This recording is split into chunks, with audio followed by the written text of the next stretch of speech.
bonjour Hélène. Oui, bonjour. Hélène Demers de Sénétique, Oui. une entreprise que tu as confondée avec ton conjoint. Oui. Ça fait 20 ans. Oui. Et vous avez à peu près 36 employés. Est-ce que... Non, là, on est rendu à 43. Là. À 43. Oui, 43. on est à 43 employés. OK. Et toi, tu es la directrice générale. Oui, oui. OK. Oui.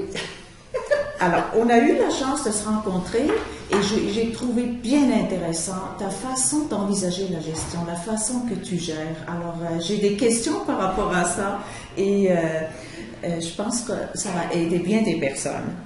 Alors, après 20 ans, tu as vraiment un chemin, on va parler tout à l'heure de ton cheminement un peu, mais tu as un chemin particulier bien à toi. Comment tu décrirais ce style de gestion que tu as? C'est une gestion organique. Gestion C'est organique. Okay. C'est organique. Organique, ça veut dire instinct? Non. Organique, oui, ça peut vouloir dire instinct, mais c'est surtout une gestion qui est ancrée dans le moment présent. En exerçant de la présence, en ayant de la proximité avec mes personnes, avec ce qui se passe, avec ce qui s'en vient. Donc, d'être toujours présente, disponible, pour être capable d'avoir une meilleure compréhension de ce qui se passe dans l'entreprise, dans son day-to-day. C'est comme ça que je le définirais. OK. Fait que c'est organique dans le sens que c'est très lié à l'émotion, très lié à la façon dont je suis, comment je me sens à une journée précise et à la façon que je suis capable de prendre, dans le fond, ce matériel brut-là qui m'est fourni par ce qui se passe autour, puis de quelle façon je suis capable de le traduire et d'en faire une gestion quotidienne. Okay. Alors, dans ce sens-là, oui, tu disais instinct au début, oui, il y a de ça, mais dans mon cas, c'est tellement un état. Je suis tellement dans cet état-là que je ne sais pas la partie qui est de l'instinct et qui fait partie vraiment des compétences que j'ai, qui est un outil de travail que je me sers à tous les jours. Donc c'est pas tranché comme ça. Là. C'est ça ta recette de succès, de t'amener toujours dans le moment présent. Mais dans le moment présent, étonnant, ça. Oui, mais dans le moment présent, mais surtout ancré dans et tout ça, ça va chercher sa source dans mes valeurs à moi. En fait, il n'y a rien de ce qui se passe, de ce qui se fait, de ce qui se dit, de ce qui s'accomplit, qui est loin de mes valeurs personnelles. Et c'est ce que j'incarne. Donc, c'est pour ça que je dis que c'est un état, c'est que je suis tellement près de qui je suis tellement en accord avec mes valeurs dans le moment présent. Il n'y a rien qui peut arriver il y a rien qui peut arriver qui va m'étonner dans la gestion quotidienne. Comment tu sais que tu es dedans? Est-ce que tu as toujours été dans ce style-là ou est-ce que ça, c'est quelque chose qui s'est forgé au fil de tes 20 ans? Je dirais plus que 20 ans parce que l'entreprise, c'est une étape dans ma vie. Ça a été une étape dans ma vie, mais il faut dire que ce que j'ai su tirer de mes expériences passées, ce que j'ai appris, ce que j'ai su mettre dans mon sac à dos puis continuer ma route avec, je pense que tout ça a contribué à progressivement faire de moi quelqu'un qui avait de plus en plus confiance en ce qu'elle croyait. Ça s'est bâti avec le temps. C'est pas arrivé, je me suis pas levée un matin et dire ouh, là, je l'ai, là. Non, c'est quelque chose qui s'est vraiment installé et c'est pas seulement des expériences professionnelles qui m'ont procuré ça. Il faut dire que moi, l'avènement des enfants dans ma vie, j'en ai eu 4.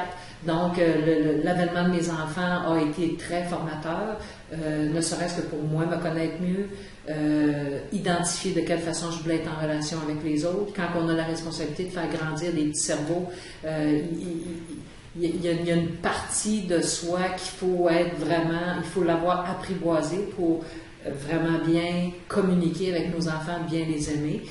Donc ça, je pourrais dire que ça a été très, très instructif, très positif dans ma vie. Par contre, j'ai rencontré aussi dans mon parcours des personnes clés qui, à un moment donné, ont été capables de m'inspirer ou de m'arrêter pour me faire réfléchir et m'obliger à retourner à l'intérieur de moi-même pour chercher les bonnes réponses et à faire des choix en fonction de moi. Ça, c'est une de tes forces, de faire des choix en fonction de toi. Oui. Tu n'es pas la femme qui va chercher ça à l'extérieur. Non, Tu vas à l'extérieur pour trouver à l'intérieur. Oui, c'est ça, exactement. Tu t'appuies pas sur en fait, l'extérieur, pour moi, c'est une nourriture. Ouais. Alors, l'extérieur est une nourriture, puis en me nourrissant de ça, c'est ce qui me fait cheminer personnellement à l'intérieur de moi. Okay. Les valeurs, si tu les décrivais juste très brièvement. Ben moi, la grande valeur, moi, c'est l'intégrité, l'amour du travail, la valeur du travail, la constance. La constance, pour moi, c'est la constance dans les relations, dans les amitiés, dans les liens qu'on crée avec les gens. Pour moi, ça, c'est très, très, très important. C'est quelque chose qui est précieux, auquel je fais attention. La famille, on va dire que moi, la famille, et la famille, je la transpose aussi au travail parce que ça fait partie, c'est un de mes grands leviers. La famille, pour moi, ça a été un espace d'affirmation de moi et c'est un espace de tous les possibles. Donc, cet espace-là, j'essaie de le reproduire et dans ma famille avec mes enfants et dans ma famille professionnelle avec mes employés puis avec mon conjoint. Je pourrais dire aussi la rigueur, c'est pas la perfection, vraiment la rigueur, les choses bien faites, les choses dans le respect, dans l'équité, dans l'égalité. C'est quelque chose dans lequel je mets aussi beaucoup d'énergie. Moi, j'aime les choses qui sont bien faites. J'aime les choses quand c'est clair. J'aime quand il n'y a pas de zone grise. Alors, je m'affaire à entretenir ce climat-là. OK. Ben, si on parle de 4 enfants, la famille à la maison, la grande famille de l'entreprise, comment réussis-tu à tout concilier tout ça et trouver du temps, parce que tu m'as parlé, tu as du temps pour toi, tu as du temps pour ton conjoint, pour le couple. Et comment faire ça? Comment tu Mais ça ne se fait pas tout en même temps. Pas de nouvelles. Maintenant, c'est qu'en fait, maintenant, j'ai du temps pour moi, j'ai du temps pour le couple. Parce que mes enfants sont grands. Quand les enfants étaient plus petits, mon bébé a 19 ans, ma plus vieille a 24 ans, donc j'en ai eu 5 en 5 ans. Alors, c'était très, très demandant. Fait que c'est sûr que le temps que les enfants étaient petits, quand ils ont été adolescents, là, maintenant, c'est des jeunes adultes. Bon, ils ont moins... C'est sûr, j'ai besoin d'être moins présente. Alors, oui, maintenant, je suis capable de concilier. J'ai du temps pour moi, j'ai du temps pour mon couple, j'ai du temps pour mes amis, j'ai du temps pour du travail. J'ai encore du temps pour ma famille. Mais c'est comme si ces sphères-là, dans le temps, l'importance ou la capacité de lui donner de l'espace varie selon les priorités. Quand les enfants étaient petits, c'était la priorité. Maintenant, les enfants ont besoin de vivre le vinaigrette. Là. Ils ont besoin que maman les laisse tranquilles, puis qu'ils ont besoin de faire leurs expériences. Alors, à ce moment-là, les enfants, c'est moins prioritaire. Parce que je sais qu'à l'âge qu'ils sont rendus, s'ils ont besoin, ils vont m'appeler. Le téléphone va sonner, de toute façon. Alors maintenant, ça fait que je suis capable de concentrer mieux mes énergies dans mon couple, de maintenant rapatrier l'énergie dans le couple, de prendre comme une espèce de nouveau départ, parce que là, on se retrouve nos deux.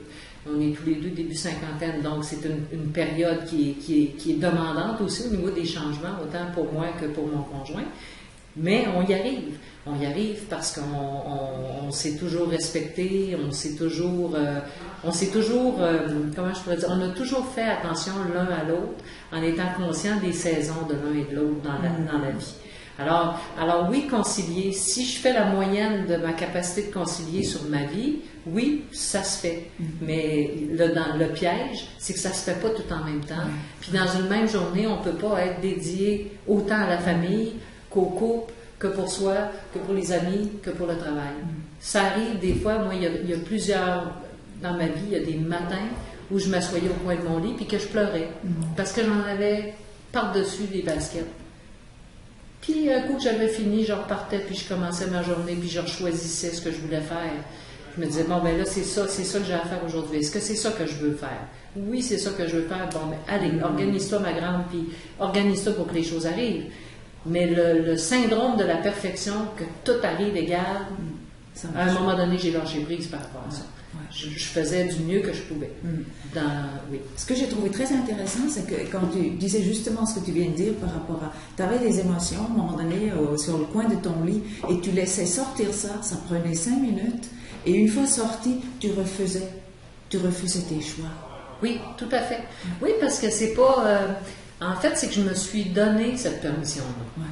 Tu sais, en fait, moi j'appelle ça j'ai été indulgente envers moi-même. Tu sais, c'est dans le cadre d'un travail, tu sais, dans le cadre d'une entreprise, je peux pas gérer mon personnel, c'est sûr, comme je gère mes enfants. C'est sûr que puis je peux pas devant mon employé m'asseoir au coin de mon lit pleurer devant lui. Tu sais, on s'entend, je peux pas faire ça.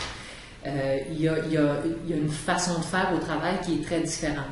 Les émotions n'en sont pas moins présentes au moment où ça gère. Sauf que quand on est dans le cadre d'un travail... Comment tu les gères à ce moment-là? En fait, c'est géré à travers... Tu sais, tantôt, je vous disais, j'aimais pas les zones grises. Oui. Moi, j'ai identifié dans mon travail que quand c'était gris, j'étais pas heureuse, puis que j'étais pas efficace, puis que j'avais de la difficulté à exprimer réellement ce que je voulais, de la façon que je le voulais, puis que des fois, ça sortait tout croche, puis qu'après, j'étais pas contente de moi. Alors moi, j'ai comme pris les moyens pour me donner des outils qui me permettent d'être claire dans ma communication. Alors, nécessairement, ça fait que mes émotions sont là, mais ils sont beaucoup mieux exprimés. Donc, ils ne sont pas envahissantes, je ne vis pas de frustration par rapport à quelque chose que je n'ai pas dit ou que j'aurais voulu dire ou que finalement, je ne l'ai pas dit de la bonne façon ou que je ne suis pas sûre que l'autre a compris. Je la vis pas, je ne vis plus cette frustration-là parce que je me suis donné des outils, une façon de faire, une espèce de décorum pour vider les questions au fur et à mesure. Tu ne laisses pas accumuler? Non. Non. Au fur et à mesure, non, moi j'endure présent. Non, moi j'endure rien. Wow. Non, moi j'endure rien. J'endure rien si je sens le moindrement qu'il y a quelque chose qui coule pas. Puis tu sais, on dirait que pour ça, j'ai un gros radar. Là. Tu sais, j'ai vraiment un gros radar qui est présent tout le temps. Si je le sens, je vais offrir à la personne, je vais m'asseoir avec elle, je vais aller au-devant, mais je laisse jamais les affaires traîner. Tu vas sonder le terrain tout de suite. Tout de suite. Ben, en fait, c'est parce que c'est une information qui m'arrive, comme je dis dans mon radar, là, c'est une information qui m'arrive à un moment donné. Alors, aussitôt que je perçois quelque chose, je vais me servir de cette perception-là pour aller vérifier. Aller vérifier, puis là, s'il y a des choses à dire, ben, je vais aménager les conditions pour que les choses se disent. Mais je ne laisse pas traîner ça. T'sais, moi, le soir, je veux dormir. Donc, ce que j'entends, c'est vraiment une rigueur. Tu ne laisses pas passer. Non, rien qui passe. Et en même temps, cette femme très créative qui a un scan, qui est très perceptive, pas très perceptive, hein, je crois que c'est ça. Oui, on peut dire ça. Et qui fait nourrir l'un l'autre, qui prend vraiment ces deux hémisphères du cerveau pour faire une gestion qui intègre vraiment des valeurs masculines et féminines. Moi, je trouve que... Oui, mais moi, je suis comme ça. Oui. En fait, je suis comme ça. Fait que je ne pourrais pas être autrement. Oui. J'aurais pas pu apprendre ce que je fais ou mes façons de faire. J'aurais pas pu apprendre ça à l'école. D'ailleurs, le HEC, on faisait partie d'un mémoire de maîtrise, justement, sur la gestion créative. Et, tu sais, nous, on le voit dans l'espèce de partage de tâches que mon conjoint et moi, on est vraiment un diable à deux têtes, là. On a vraiment nos champs de compétences. Il y a une complémentarité là-dedans. Puis moi, dans ma sphère à moi, j'ai tout l'espace que j'ai besoin pour me développer, m'accomplir, apprendre, mettre de l'avant des nouvelles choses, essayer des nouvelles affaires. Tu sais, en fait, j'ai comme bien intégré, je crois, le caractère jardinier de mon travail. J'adore le jardinage. Moi, j'adore planter des affaires, puis les regarder pousser, puis dire « Ah, mais là, c'est pas la bonne affaire, c'est pas la bonne graine, c'est pas la bonne fleur pour ce que j'ai besoin. » Alors, on recommence, ou on va y mettre un tuteur pour que ça... Ça, là,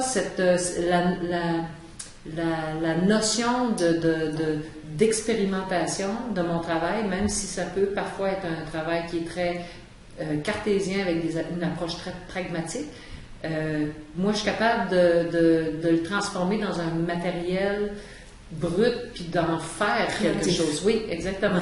D'appliquer la créativité dans ça. Tu sais, mon chum, il me dit tout le temps, comment tu fais pour faire de la comptabilité à journée longue? Moi, faire de la comptabilité, écrire des lettres en RH, rencontrer moi, j'ai pas l'impression que je fais toujours de la comptabilité. Puis j'ai pas l'impression que je le fais toujours de la même façon non plus. Puis quand je viens que je sens une routine, je me trouve quelque chose à inventer pour justement aller plus loin encore de ça. En fait, tu parlais de valeur tantôt. Moi, je pense que la création, oui, mais je pense que je suis profondément innovatrice. Moi, j'aime la performance, j'aime quand les choses vont bien, quand tout le monde est heureux, quand chaque affaire est à sa place. Puis je trouve qu'il y a toutes sortes de façons d'arriver à ça. Alors moi, mon énergie passe beaucoup à aménager les conditions pour que justement chacun trouve son espace et s'accomplisse dans un but commun. Une génératrice d'opportunités aussi. Moi, je suis comme l'innovation. Je suis comme une dynamo, moi. Ouais. Je suis comme le dynamo, ça roule, la roue tourne. Ouais. Moi, je suis le dynamo, je fais de l'énergie, je vais amener sa lumière. Exactement, puis on avance, tout le monde en avance. Toi, tu es dans un milieu majoritairement masculin. Oui. Oui. Et on s'était parlé la dernière fois par rapport à ta façon de rencontrer, mettons, les banquiers et ta posture que tu adoptes dans toutes tes rencontres. Pas juste, que ce soit, peu importe le niveau hiérarchique d'une personne. Et j'aimerais que tu m'en parles un peu de ça. Tu sais, tu m'avais dit qu'un banquier, il est au même, tu le prends vraiment au pied d'égalité. Ah oui. Tout à fait. Pour toi, mais tu ne shakes pas avant d'aller, tu n'as pas la tremblote avant d'aller voir un banquier. Non. Non, je pense que c'est eux autres qui ont peur. Ah oui? Oh, Qu'est-ce qui fait qu'ils ont peur? C'est quoi cette confiance-là? Non, c'est parce que je maîtrise mon entreprise, je maîtrise mon dossier, je sais qu'est-ce qu'ils regardent, puis je suis capable de les challenger. Tu sais, j'ai longtemps, moi, souffert du syndrome de l'imposteur parce que, bon, dans mon cheminement, moi, j'ai pas du tout un cheminement de comptable, là, ou j'ai pas du tout un cheminement de management, puis j'étais même pas destinée à être entrepreneur dans ma vie. Je veux dire, j'ai un DEC en éducation spécialisée, puis j'ai commencé un bac en art, puis j'ai fait de la radio, puis de la technique dans les salles, de la tournée en éclairagiste, puis là, j'ai mon entreprise, puis je fais du management. Fait que j'ai longtemps souffert de ça, de justement de ne pas avoir été formée dans une école d'administration, puis à me dire, ces gens-là ont un bac, puis ils ont le MBA, puis là, tu sais, moi, j'ai pas. Et à l'usage, je me suis aperçue que dans l'histoire de mon entreprise, quand il y a un risque à prendre, c'est moi qui le prends. À partir du moment que c'est moi qui le prends, il n'y a pas personne qui va venir me dire quoi faire. Il n'y a pas personne qui va venir essayer de m'expliquer comment je vais gérer mon entreprise. Parce qu'ultimement, s'il y a un risque à prendre, si j'ai à me baisser les culottes, là, c'est moi qui le fais, c'est pas eux autres. Ils ne prennent pas de risque pour moi. Ils sont là pour c'est des prestataires de services. Donc, à partir de ce moment-là, il y a plus, on n'a pas le même rapport de force. Puis moi, souvent, quand je vais parler à un banquier, moi, je veux parler au patron. Moi, parler à un directeur de compte, ça ne m'intéresse pas, il ne décide de rien. C'est un porteur d'eau, là. C'est moi, là, je veux parler à celui qui décide. Moi, je décide dans la vie, moi, je veux parler à celui qui décide. Alors, moi, je me vis avec le temps, puis avec les années plus difficiles, puis justement où il a fallu mettre l'épaule à la roue, mon conjoint et moi, aller chercher nos économies, réinvestir pour maintenir l'entreprise à flot. Maintenant, j'en ai plus de syndrome de l'imposteur. Puis je vous le dis, quand un banquier sait qu'il vient me rencontrer, des fois, ils se mettent à 3 pour venir me rencontrer. Parce que il n'y a pas rien qu'ils peuvent me dire qui va me déstabiliser. Au contraire, moi, je vais leur demander de faire le devoir. Ils sont exigeants avec moi, moi, je vais être exigeante avec eux autres. C'est un échange, là. On est des partenaires là-dedans. Et s'ils ne veulent pas jouer le jeu du partenaire, ben là, à partir du moment que c'est moi qui parlerai, c'est moi le boss. C'est simple comme ça. C'est vraiment la position haute. Hein? Tu arrives là avec la position haute. Oui. Il y avait une des questions que j'avais quelque part là-dedans qui disait, qu'est-ce que le fait que tu n'aies pas suivi de formation en gestion, qu'est-ce que ça t'a permis de faire, de développer? Ça m'a permis d'utiliser justement la créativité que tu parlais tantôt. C'est ça que ça a permis de faire. Parce que en tout cas, moi, je suis créative, mais en plus, je suis curieuse. Alors moi, au lieu d'aller chercher un cours plus généraliste, Dans tout mon cheminement, je suis toujours allée me former. J'allais au HEC dans les séminaires pour les cadres. À un moment donné, j'avais besoin d'être formée en rédaction de contrat parce que j'avais des chicanes de contrat avec le Cirque du Soleil. Je suis allée suivre 2 sessions intensives de 2 semaines chacune. Puis à un moment donné, c'est moi qui ai écrit un contrat au cirque. Puis ils en ont vomi tellement que... Puis là, je leur ai dit, ben là, vous comprenez, moi, le cœur que j'ai quand je reçois vos contrats, j'ai dit, maintenant, là, on va s'asseoir ensemble, on va écrire un contrat qui me convient et qui vous convient. J'ai dit, non, on va faire quelque chose de win-win. J'ai dit, là, si vous voulez jouer la game, là, on écrit des contrats, je suis capable de faire ça aussi. J'ai pas besoin d'être avocate pour ça. J'ai juste besoin d'avoir de la jugeote, d'être suffisamment curieuse puis brillante pour être capable d'intégrer rapidement ce que j'ai à intégrer, puis de l'actualiser tout de suite. C'était vrai pour ça, c'était vrai pour les cours de management, c'était vrai pour les cours en intelligence émotionnelle, ça a été vrai pour tous les cours que j'ai suivis. Alors, qu'est-ce que ça m'a donné si j'avais suivi un cours? Probablement que ça m'aurait enfermé dans un cadre, mais j'aurais pas été bien là-dedans. Tu sais, ça fait longtemps que je le sais que j'aurais pas été bien là-dedans. Puis c'est d'ailleurs probablement pour ça que je suis mon propre patron. Je suis pas bien d'une boîte. Alors là, avec finalement l'espace que je me suis donné dans mon entreprise, ben je pense, moi mon MBA, ça fait longtemps qu'il est fait là. Tu sais, avec tout ce que j'ai vécu là, je retournerai pas à l'école pour faire ça. Puis j'irais pas non plus. Tu sais, retourner à l'école, j'irais pour moi. J'irais faire un bac en histoire de l'art, comme je te disais, ou j'irais faire un cours d'aquarelle. Mais là, je le ferais pour nourrir mon âme à moi. Parce que mon école, je la vis à tous les jours. À travers les expériences que je vis, je en retire tout de suite beaucoup d'enseignements. Alors, pourquoi j'irais maintenant dans une école après 20 ans? Peut-être comme enseignante. Bon, peut-être. Hein? Mais une gestion créative, innovante, rigoureuse. Oui, peut-être. Mais même encore, à mon âge, ben, tu sais, à mon âge, je suis pas vieille. Non, je suis jeune encore, mais j'ai d'autres projets. Ouais. Ce que j'ai entendu chez toi, c'était un grand besoin de liberté. Ah oui, moi je suis... D'ailleurs, je veux juste monter un petit peu la caméra pour qu'on voit l'ours là dans la peinture en haut, là, cet ours rouge là. Tu sais, c'est un animal sauvage. On peut pas l'enfermer au risque de le rendre très malheureux. Et puis t'as quelque chose, hein, oui, je suis un ours. Mais tu sais, t'es libre, t'es une femme libre. Tu pourrais te sentir prisonnière de l'entreprise, mais c'est pas ça, pas du tout. Tu t'es créé de la liberté à travers l'entreprise. Mais moi, là, j'ai toujours dit, moi, l'image que je préfère quand je parle de mon entreprise, c'est la fourchette. Tu sais, quand on mange, on a besoin d'une fourchette. Si on n'avait pas la fourchette, on ne serait pas capable de se nourrir. Moi, ma fourchette, dans mon développement personnel, ça a été mon entreprise. Moi, mon entreprise m'a permis de me développer au quotidien, de me nourrir de toutes les façons possibles, de faire des rencontres extraordinaires, de m'inspirer, d'inspirer d'autres gens, de finalement être dans cette espèce de vortex-là, de brassage, d'énergie, de tout ça, qui fait que je me sens très, très épanouie. Est-ce qu'on pourrait dire qu'il y a comme donner-recevoir, c'est comme si l'entreprise est à ton service, et puisqu'elle est à ton service et que tu peux t'épanouir, tu peux être mieux à son service à elle, et que c'est un donner, un recevoir. Tout à fait, tout à fait. Okay. Puis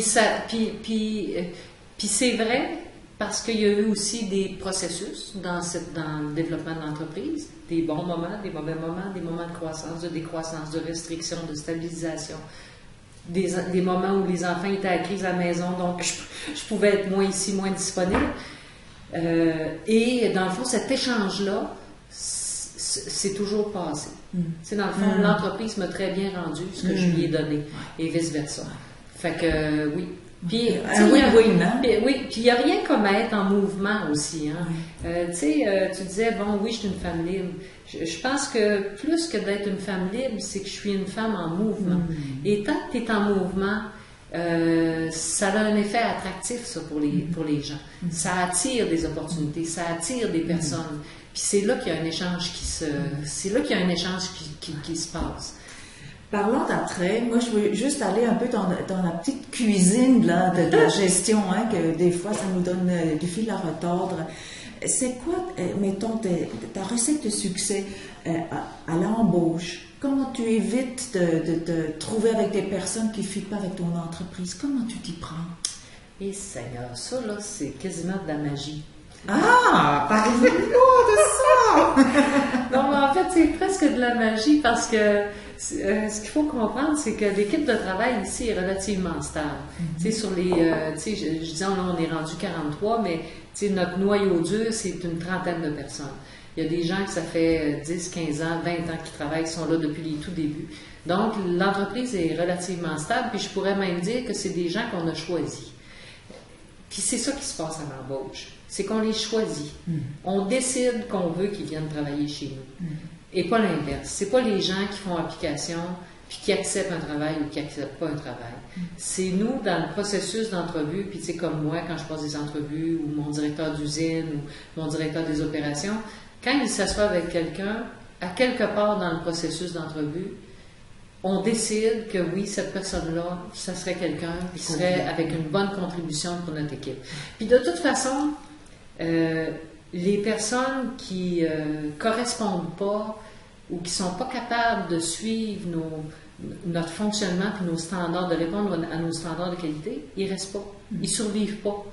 Alors, tu sais, ils partent par eux-mêmes? Ah, ils partent par eux-mêmes. On n'a pas besoin de mettre les gens dehors. Ils partent par eux. Ils s'éliminent par eux-mêmes parce que la force du groupe fait que si ça ne fit pas, la personne ne trouvera jamais sa place. Alors, c'est pour ça que je dis que c'est un peu magique. Ça se passe à plusieurs niveaux. Ça se passe pas juste à mon niveau, puis pas juste au niveau de mon directeur du directeur d'usine. Ça se passe vraiment avec toute l'équipe. Les éléments indésirables s'éliminent d'eux-mêmes. Puis à l'inverse, les gens qu'on a choisis, comme je te racontais, qui ont choisi dans le passé de partir parce que bon, ils aspiraient à d'autres choses ou ils voulaient vivre d'autres expériences ou tout ça, parce que tu peux pas attacher quelqu'un sur sa chaise et dire non, tu pars pas. Alors, moi, j'essaie toujours de me réjouir tu sais, quand moi, je vois quelqu'un qui veut essayer quelque chose, ça me réjouit, je me dis, hey, il risque quelque chose, puis il met des certitudes en jeu quand on essaie quelque chose. J'ai toujours de la peine parce qu'ils partent. Je les perds puis je les aime, mais je me dis, bon, ben ils reviennent. Ils sont toujours revenus. Ils vont faire 1 an, 2 ans. Ils essaient. Il y en a un qui a essayé d'être professeur, un autre qui voulait essayer dans un autre milieu de travail, un autre qui voulait essayer un autre corps de métier. Ils sont tous revenus. C'est vraiment cette magie, cette force d'attraction là, que vous exercez, là. Oui. Pas juste toi, mais toute dans l'équipe. l'entreprise. Oui. OK. Oui. Mais maintenant, je ne peux pas m'imaginer qu'il n'y ait jamais des travers qui se passent, mettons, quand il y a vraiment, mettons, une grosse erreur qui se produit, il y a une contre-performance. Comment tu gères ça? Ça arrive pas, ça. Des mises à pied non plus? Jamais? Ben, oui, des contre-coups. Quand on a vécu des moments de décroissance, c'est arrivé qu'on a eu... Comment tu fais ça à ce moment-là? Ben, je m'assois avec... dans les moments où les situations les plus dramatiques, là, où là, il fallait faire vraiment des mises à pied massives, donc 6-7 personnes qui sortent la même semaine, mais là, en fait, on ne fait pas de cachette, là. On s'assoit avec tout le monde, on explique ce qui se passe, on explique les choix face auxquels on est, et puis on explique les solutions qu'on a choisi d'appliquer. Puis, quand on a fait ça, de toute façon, ce sont des gens qu'on a tout rappelé. C'est tous des gens qui sont revenus.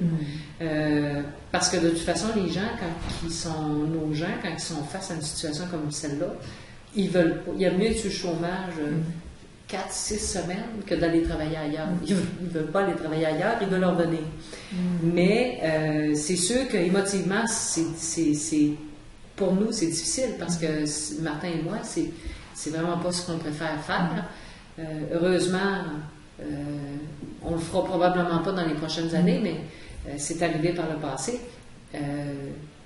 Mais la façon, c'est d'être transparent, d'expliquer les choses comme elles sont, puis de surtout le faire. Tu sais, quand je te disais, moi, je suis proche de mes valeurs, puis mon conjoint est comme ça aussi. Je veux dire, plus souvent qu'autrement, on parle avec notre cœur dans ces moments-là. Tu sais, parce que nous aussi, on est face à une situation qui est triste pour nos employés, mais qui est triste pour nous.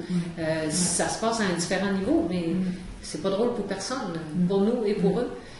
Donc, c'est de le faire le plus possible avec, justement, avec qui on est, avec franchise, transparence, avec les bons mots. Et tu ferais la même chose si tu avais à congédier par malheur quelqu'un, là?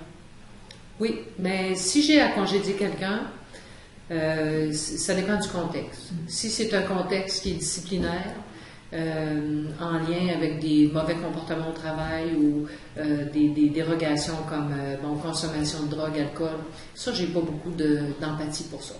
C'est simple. Moi, j'ai des politiques qui sont écrites. Les gens les signent quand ils sont embauchés. Ils savent à quoi s'en tenir. Puis pour ça, il y a tolérance zéro. Donc, à ce moment-là, c'est simple. Et je l'applique. Et je les fais venir dans mon bureau. Puis quand je suis rendue à les asseoir dans mon bureau, ils savent très bien que c'est vers ça qu'ils s'en vont. C'est pas un party pour moi de faire ça non plus, mais c'est ça. Puis pour être équitable avec tout le monde, il faut que je sois congruente avec les choses qu'on défend. Donc, on le fait comme ça. Puis il y a d'autres gens que j'ai mis à pied qui, eux, étaient plus en lien avec une recherche personnelle qu'ils avaient. Puis ça, c'est plus de l'accompagnement que je faisais. J'avais, entre autres, dans l'atelier, à un moment donné, une femme soudeuse qui est exactement de mon âge, mais vers 40 ans, parce que les femmes, on le sait, on peut faire des métiers là, traditionnellement masculins, mais il y a une réalité qui nous rattrape un moment donné, c'est que la structure musculaire n'est pas la même. Et une femme soudeuse d'une shop, ça vieillit pas toujours bien. Alors, dans le cas de cette travailleuse-là, on a échangé pendant presque 1 an et demi parce qu'elle se questionnait beaucoup sur son travail. Puis ici, elle n'avait pas vraiment de façon de se repositionner parce qu'elle était limitée dans ce qu'elle savait faire. Elle était excellente dans ce qu'elle faisait, mais limitée au niveau de ses compétences. Il aurait fallu investir beaucoup de temps et d'argent pour qu'elle se développe dans d'autres choses, puis c'était pas son intérêt. Et à force d'échanger, à un moment donné, moi, je l'ai aidée comme à voir clair dans qu'est-ce qu'elle voulait vraiment. Donc, tu as vraiment fait de l'accompagnement. Oui. Puis, tu sais, vraiment un saut, de l'amener à sauter en parachute, mais à lui donner confiance que son parachute allait s'ouvrir. Et finalement, elle est partie, est allée faire sa formation comme préposée aux bénéficiaires. Elle adore son travail. Elle revient ici aux 2-3 mois. Elle vient nous saluer. Mais elle est complètement heureuse dans son nouveau choix, dans sa nouvelle réorientation de carrière. Dans le fond, ça, c'est pas une façon de mettre à pied. C'est vraiment de l'accompagnement. Puis, tu sais, quand je disais, vers la sortie, mais pas sortir n'importe comment, puis sortir pour les bonnes raisons. Tu sais, c'est ça aussi. Il y en a des fois, jeunes, ils partent un coup de tête. Mais tu sais, de toute façon, ça non plus, on n'endure pas ça. Si tu veux partir, pars. Si c'est comme ça, mais c'est de vraiment, là, d'y aller, de permettre aux jeunes, tu sais, de leur donner l'espace pour mieux se connaître, puis que quand ils partent, ils ont fait le bon choix. Et puis ils sont contents. Et toi, tu as aussi, j'imagine, cette satisfaction d'avoir pu accompagner. C'est dans ce temps-là que moi, je suis heureuse pour eux autres. Je me dis, hey, wow. Tu sais, wow, là, elle est vraiment sur son X. Ça, moi, c'est très, très satisfaisant. Tu sais, j'en tire pas je prends pas de mérite parce que, tu sais, le chemin, c'est pas moi qui le fais. Mais ça, là, quand j'arrive, là, dans une relation comme celle-là, avoir quelqu'un qui est heureux dans son choix, qui est en paix, ça, pour moi, là, c'est une très grande satisfaction. C'est un peu aussi le coach, du coach les personnes, le leader coach, c'est là un peu. Oui, peut-être un peu, oui.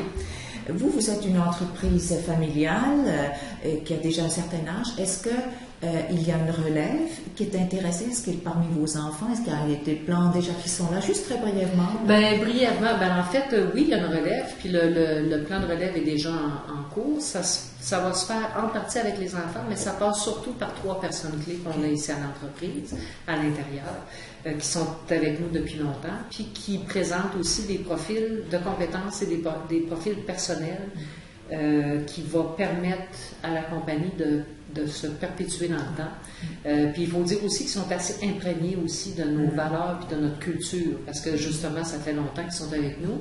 Alors ça, pour nous, pour Martin et moi, ça, c'était très important. Les enfants, on a 2 de nos enfants qui travaillent avec nous, un dans l'atelier, un au dessin technique. C'est sûr que dans le cadre de la relève, au niveau de l'organisation fiscale, il va y avoir un bloc patrimonial d'actions qui vont être pour les enfants. Mais en même temps, comme moi, j'ai jamais, Martin et moi, on n'a pas fait l'entreprise en se disant, c'est une dynastie, ça va durer 100 ans. C'est notre trip à nous deux. On l'a fait pour nous autres. On ne l'a pas fait en se disant, c'est pour les enfants qu'on fait ça. Non, non. C'est très, très égoïste. On l'a fait pour nous autres. Alors, puis que là, les enfants s'y intéressent, puis que là, ils ont le goût de s'impliquer à un autre niveau, c'est fantastique, mais en même temps, on n'a jamais martelé à nos enfants, vous allez faire partie de la compagnie, puis toi, tu vas aller étudier en administration, puis toi, tu vas faire génie mécanique. Non, moi, j'ai une fille qui étudie pour devenir comédienne, j'en ai une autre qui s'en va en arts et lettres, puis j'ai un fils dessinateur, puis un autre qui est mécanicien industriel. Puis c'est leur rêve. Alors, tu sais, nous, on a fait notre trip, là, eux autres, ils vont faire le leur. Si ça passe par l'atelier, tant mieux. Il y a une synergie qui se crée là, qui semble avoir. Exactement. Maintenant, si c'était à recommencer, est-ce qu'il y aurait quelque chose que tu ferais différemment? Non. Non. Tu ferais ce même chemin organique? Oui, tout à fait. Oui, parce que il n'y a rien dans ma vie qui n'est pas arrivé. Il n'y a rien qui est arrivé que je regrette et il n'y a rien qui est arrivé qui n'est pas arrivé de la bonne façon. Tout est arrivé au bon moment. Puis probablement parce que j'étais à l'écoute de qui j'étais, puis de ce que je voulais. Et que jeune, j'ai appris à dire oui, puis j'ai appris à dire non. Alors, puis tu sais, il faut être aussi patient dans un cheminement comme en entreprise, d'être 20 ans d'entreprise, il faut être patient. Il faut être patient parce que des fois, les affaires n'arrivent pas aussi vite que je voulais. Ou d'autres fois, ça arrivait trop vite puis je n'étais pas prête. Mais c'est de compter sur une grande capacité d'adaptation puis de toujours rester ouvert. Moi, je me suis aperçue dans la vie là, que mon pire ennemi, ça pouvait être moi. Si je décidais que je me fermais l'esprit, je pouvais être la personne qui pouvait me faire le plus de tort. Et le jour que j'ai compris ça, puis que je me forçais dans des situations qui étaient difficiles, émotivement, puis au niveau de mon caractère, puis au niveau de ma personnalité, que c'était difficile pour moi d'entendre et d'écouter, quand le jour que j'ai compris que quand je m'obligeais à rester ouverte, je trouvais plein de solutions, c'est là que ça a changé. Alors non, il n'y a rien qui... Je referais exactement la même chose. Je vous dis, si je regarde là où je suis rendue, là, à avoir encore du plaisir à travailler, d'avoir du plaisir à venir le matin, à rencontrer mes gens, à faire des projets, à contribuer à quelque chose qui est plus grand que moi, ça, là, c'est fantastique. Qu'est-ce que tu donnerais comme conseil à un jeune, une jeune, là, qui veut se lancer? Sur quel point il ne faut absolument pas faire de compromis? Sur ça en quoi on croit. Ce en quoi on croit, c'est le moteur de tous les projets. Quelle que soit la grosseur du projet. Si on croit à notre projet, et là, croire, je ne dis pas croire de façon aveugle, mais de façon lucide, d'être capable lucidement de dire oui, j'ai un bon projet, puis je vais mettre ce projet-là au monde, bien, aller chercher les outils. L'humain, je parlais d'adaptation tantôt, on a cette capacité-là d'aller chercher ce qu'on a besoin. Les formations, les personnes, surveiller les opportunités, puis dans le fond, d'être attentif à cette espèce de flux. Là. Tu sais, je parlais d'organique. Là. Ça, c'est un flux. À un moment donné, on ne s'explique pas pourquoi on se lève un matin, puis on a une opportunité qui correspond exactement à ce qu'on a besoin. Mais ça, là, c'est un signe. Ça, là, quand ça arrive, là, un ange passe, tu y vas. Puis si, là, puis la chose qui est la plus importante, c'est que quand en tout cas, moi, c'est arrivé souvent, quand des fois, j'essayais quelque chose, là, puis que je voulais quelque chose, puis qu'il n'y a rien qui marchait, qu'il n'y a rien qui arrivait, l'argent n'arrivait pas, les bonnes personnes n'arrivaient pas, les opportunités arrivaient. Arrêtez de forcer dans ce temps-là. Laissez venir les affaires. T'sais, on peut être prêt dans sa tête, mais ça ne veut pas dire là, que l'environnement est prêt. Alors là, il faut comme être patient, se donner le temps. Les choses arrivent dans le bon temps. Quand on est prêt, qu'on soit prêt aujourd'hui ou la semaine prochaine, on va être préparé. Alors il faut se donner du temps, puis d'être patient. Puis, je vous le dis, la vie s'occupe bien de tout. En terminant, ça serait quoi l'héritage que tu aimerais laisser? Et ça, là, c'est vraiment une question que je me suis jamais fait poser ça. L'héritage que j'aimerais laisser,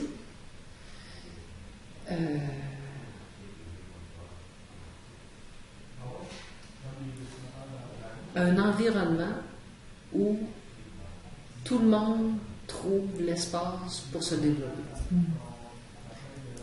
Autant dans la famille que dans le travail. T'sais, avoir aménagé suffisamment de conditions, d'avoir suffisamment imprégné mon milieu de ce talent-là que j'ai pour que ça devienne un lieu propice à ce qu'il y ait d'autres gens qui se développent et qui soient épanouis dans leur vie. Je pense que c'est ce que j'aimerais laisser. C'est rien pour moi, mais vraiment que ça soit quelque chose qui continue puis qu'il y ait des gens qui continuent à être heureux là-dedans. Hélène, je te remercie beaucoup. On a déjà 40 minutes de fait. Alors, ça va vite, hein? C'était tellement fascinant et intéressant. Je suis sûre qu'il y a plein de gens qui vont pouvoir profiter de cette sagesse-là. Moi-même, je vais le réécouter. Merci beaucoup. Ah, écoutez, ça me fait vraiment plaisir.